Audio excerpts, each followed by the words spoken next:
Aujourd'hui, maintenant, je vais vous parler de la résine cristal ou de la résine d'inclusion que l'on va détourner pour avoir des effets, construire des effets particuliers. La résine d'inclusion, c'est très simple en fait. Ce sont des kits que l'on trouve. Alors nous, on a choisi toute l'offre de chez PBO. Ce sont des kits où vous allez trouver des composants, différents composants à assembler, en particulier un durcisseur et puis une résine. Vous allez faire des mélanges, on va voir ça ensemble, ne vous inquiétez pas, étape par étape. Et puis cette résine va mettre quelques heures, quelques longues heures à durcir, à se solidifier. Et puis pendant ce temps-là, moi c'est ça que j'ai envie de voir avec vous, de tester avec vous, on va créer un médium particulier en fait, un univers où on va pouvoir aller mélanger des couleurs, des matières, et cette résine très très souple, comme un miel neutre en fait, va permettre à toutes les couleurs de se mélanger. Il y a des effets magnifiques, extraordinaires de se produire. Voilà, donc on va prendre encore une fois ça étape par étape, ne vous inquiétez pas, mais on va pouvoir faire des mélanges, et avec une transparence, un rendu et une transparence que j'ai pas moi retrouvé jusqu'à présent dans d'autres techniques, que ce soit sur des toiles, sur des cartons, sur des papiers ou sur des plexis, enfin voilà, tout ce que j'ai pu expérimenter jusqu'à présent. Là, il y a quelque chose de particulier, on a toujours envie de toucher, on a envie d'aller voir un peu dans les différentes couches ce qui s'est passé. C'est pas compliqué, ça demande juste un peu de préparation, ça demande aussi d'ouvrir ses chakras, enfin d'oser expérimenter pas mal de choses. Là, ce qu'on va voir ensemble, c'est les étape par étape, pour préparer le médium, c'est-à-dire la résine fraîche, plus ou moins solidifiée, dans lequel on va pouvoir aller faire nos expériences. Que ce soit sur des toiles, ou des morceaux de toile, ou des cartons toilés, ou des cartons de petit format, ou que ce soit sur une partie d'une toile, où on va aller faire nos expériences. D'accord ? Voilà, donc on y va, on démarre étape par étape, on va voir comment procéder. La première étape, très simple, c'est la préparation de la résine, le mélange des composants. Et vous allez voir, c'est vraiment facile. Vous prenez un récipient plutôt jetable, c'est quand même plus simple. Vous utilisez vos gants, je vous en supplie, allez-y. N'hésitez pas, ne faites pas l'économie de la paire de gants. C'est plus facile à acheter que de nettoyer après ses mains, et puis surtout vos mains gluantes vont aller déposer de la résine partout. Voilà. Donc vous commencez par le durcisseur et vous allez sélectionner avec avec la dosette, c'était pas préparé, hein, je vous le jure, avec la dosette, vous allez sélectionner une dose ou deux, avec une ou deux graduations, mais une dose de durcisseur que vous posez dans votre support, dans votre récipient, et puis vous allez prendre de la résine, avec un bouchon bien sûr de sécurité, c'est normal, et la résine, vous allez en mettre 2 doses, pour une dose de durcisseur, dans ce sens-là, puisque la résine étant plus lourde, elle va avoir tendance à aller elle-même naturellement se mélanger finalement avec le durcisseur plus léger. Voilà. Donc, oubliez tout le reste, mais vous commencez par le durcisseur, une dose et 2 doses de résine. Respectez absolument ces proportions. J'ai fait plein d'autres tests, ça ne marche pas, d'accord ? Voilà. Et la première étape est bientôt terminée. Vous allez, avec la spatule, une des 2 spatules qui sont fournies, remuer longuement, 2 minutes, 2-3 minutes, quoi. Hein, mais vous allez remuer, sans trop agiter, mais remuer, pour bien mélanger le durcisseur et la résine, qui vont commencer à agir. L'opération chimique, la transformation est très très lente, ça dure plusieurs heures. Vous avez le temps, ne vous inquiétez pas. Avant que ça ne devienne comme ça, là, j'ai laissé la résine se solidifier. Il faut 5-6 heures avant que ça arrive comme ça. Vous avez largement le temps de bosser, ne vous inquiétez pas. Et voilà, le mélange est préparé. Voilà. Alors après, il y a 2 façons de faire. Soit directement, vous allez travailler de la résine fraîche, et vous allez voir que vous avez des effets qui sont difficilement prévisibles, mais magnifiques, et dans l'abstraction et dans les mélanges de couleurs et de pigments. Ou alors, vous laissez votre mélange ralentir, se durcir pendant 1, 2, 3 heures, et au bout de 3 heures, vous avez un premier durcissement qui fait que vos mélanges de couleurs vont être plus lents et un peu plus contrôlés. C'est à vous de voir. Là, dans la démonstration, on va vous montrer un truc plus rapide. Voilà. L'étape suivante, la préparation du support. Alors, étape suivante, la préparation du support. Le support, vous choisissez à peu près ce que vous voulez. Là, j'ai pris un carton toilette, petit format pour la démonstration, pour la vidéo. Vous pouvez prendre du carton, vous pouvez prendre une toile, du papier épais, enfin ce que vous voulez. L'important, c'est que si vous avez choisi de recouvrir, de travailler votre résine sur l'ensemble de la surface, il va falloir faire une protection, un barrage, pour que la résine ne s'écoule pas sur l'ensemble. D'accord ? Et on verra sur une toile complète tout à l'heure, que de la même manière, sur une partie de la toile, il va falloir faire une protection. Sur un support complet, moi je choisis de travailler avec du ruban crêpe. C'est assez facile à poser, c'est pas complètement efficace, mais ça marche quand même pas mal. Voilà. Donc je vais faire ça rapidement. Vous voyez, je fais ça un peu comme un cochon, un peu comme d'habitude. Vous posez ça à l'extérieur, vous venez rabattre sur le côté, et au fur et à mesure, les différents côtés vont être protégés de cette manière-là. Je fais ça rapidement.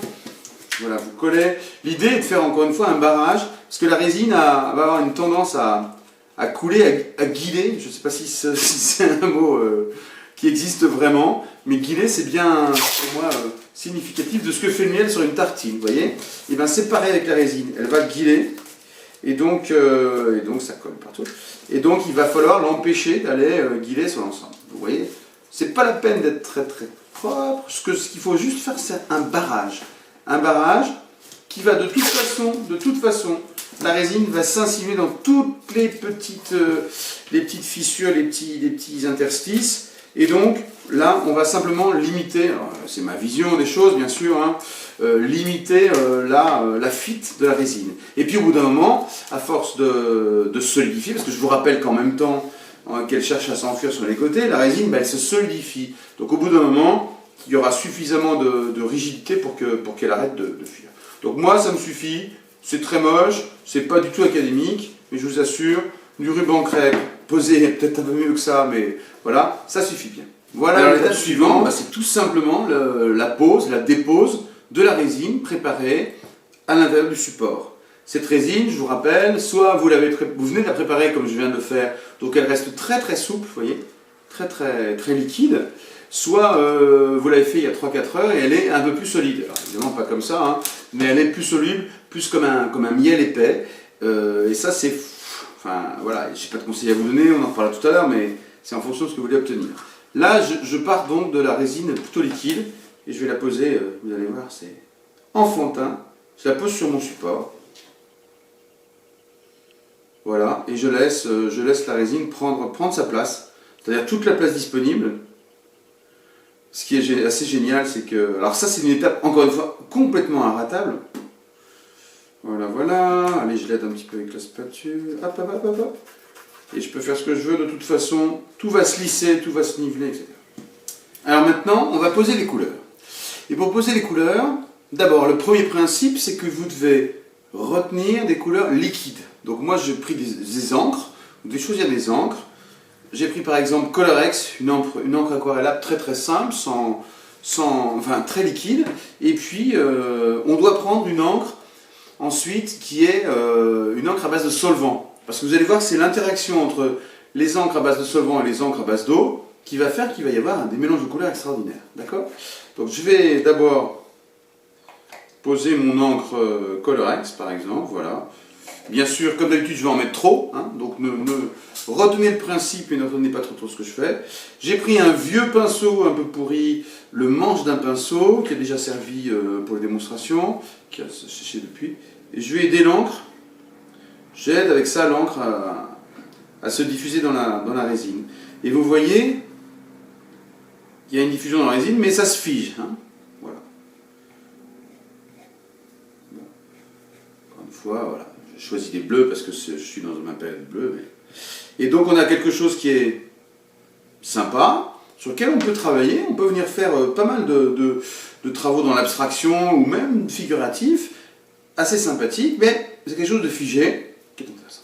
Maintenant, on va passer à autre chose et je vais rajouter quelque chose qui est aquaphobe, c'est-à-dire qui repousse l'eau. Vous allez voir, j'espère, le résultat, c'est qu'en posant de la peinture pour vitrail PBO, que j'ai retenu parce que...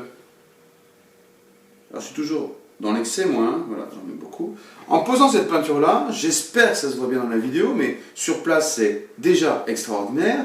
Vous avez une répulsion qui se pose avec l'huile et les solvants qui vont aller pousser au fur et à mesure l'eau. vous le voyez là et là, et qui vont apporter tous les mélanges magiques qui vont se faire au fur et à mesure de la diffusion de ces deux peintures dans la résine. Et c'est ça qui est particulier, c'est qu'on va attendre. Alors pour l'instant c'est pas génial ce que je viens de faire, non c'est vraiment pas génial, mais là je vais en rajouter quand même un peu ici, voilà. Et regardez ce qui se passe là, regardez, moi je trouve ça formidable. Vous avez des peintures qui se refoulent l'une l'autre, et elles vont quand même finalement se mélanger un peu. Le résultat final de ça, ça va être quelque chose dans cet esprit-là. C'est-à-dire qu'une fois que c'est pris, les peintures se sont mélangées, se sont repoussées, et ont fait un effet un peu marbré, avec des espèces de combats de pigments, etc. Voilà, c'est quelque chose de vraiment très très beau. Alors pour la vidéo, bien sûr, on ne va pas attendre en temps réel que les choses se passent. Je provoque moi toujours un peu des mouvements parce que je voudrais être sûr que les choses se passent comme ça. Voilà. Vous voyez là, je vais provoquer l'immersion de ma peinture à base de résine, à base de solvant dans ma peinture à base d'eau. Les choses se mélangent comme ça. Qu'est-ce que vous devez retenir? C'est que en fait, vous pouvez mélanger toutes les couleurs que vous voulez. Vous allez avoir des mélanges harmonieux qui vont se faire si vous restez dans des encres à base d'eau. Et dès que vous injectez sur cette résine, qui est plutôt aquafile, vous injectez une peinture à base de solvant, surtout si elle est transparente, c'est le cas de toute la gamme PBO vitrail, et bien vous allez avoir des mélanges extraordinaires qui vont se faire et des réactions particulières, un peu imprévisibles et magnifiques. Et au fur et à mesure, la résine va figer et va figer dans son support les réactions. Si on prend ici par exemple un résultat final, final, c'est pas encore tout à fait sec au toucher, mais la résine est figée. Voilà, on a mélangé de la même manière ces pigments-là. J'ai rajouté de la résine argentée, dorée, pardon. Et voilà, donc on a quelque chose, waouh. Voilà, en guise de conclusion, encore une fois, j'ai franchi moi personnellement une étape. J'ai osé travailler avec des résines. C'est un univers qui me semblait un peu compliqué, trop technique, chimique, des mélanges, etc. Si vous respectez scrupuleusement les mélanges, il n'y a aucun problème. Si vous protégez votre environnement de travail en jetant après le support, il n'y a pas de problème. Et ça laisse libre cours à un univers que je n'ai pas encore complètement exploré et qui est vraiment, vraiment très intéressant. On peut faire des choses vraiment... Alors, je sais pas, on ne peut pas dire qu'elles soient belles, je n'oserais pas, mais qui sont exaltantes parce que par exemple, sur cet exemple-là, je suis venu faire plusieurs superpositions de mélanges, donc de peinture plutôt à base d'eau, aquafile, de type encre, et puis des aquaphobes avec des résines. Et puis le mélange au bout d'un moment, en rajoutant des couleurs parce que c'était un peu fade et tout ça, on arrive à un truc vraiment sympa, et avec, alors voilà, c'est à ce point-là que je veux arriver, avec de la transparence. Quand on regarde de près, on voit qu'il y a différentes couches superposées, et ça c'est vraiment très très chouette. Et les couleurs, quand elles sont un peu lourdes, elles viennent se mettre en dessous de la résine, et waouh, ça donne un effet qui est complètement inimitable, qu'on ne peut pas obtenir, j'imagine, obtenir difficilement avec des techniques classiques. Voilà. Écoutez, merci, j'espère que c'est clair. Je pense que cette vidéo va donner lieu à pas mal de questions, parce que j'étais plutôt un peu généraliste. N'hésitez pas, je réponds à chaque fois, hein. J'espère vous satisfaire. Vous me retrouvez sur beaux-arts.fr, notre boutique en ligne, sur cette chaîne vidéo YouTube qui va continuer à s'enrichir. On a une liste comme ça de vidéos qui arrivent. Et puis c'est tout, c'est déjà pas mal. Merci beaucoup. Merci pour tous vos encouragements. On a plein de petits mots d'amour et c'est vraiment génial. Merci pour vos questions, merci pour vos lectures. Tout ça, ça flambe. Et puis c'est notre récompense. Merci beaucoup.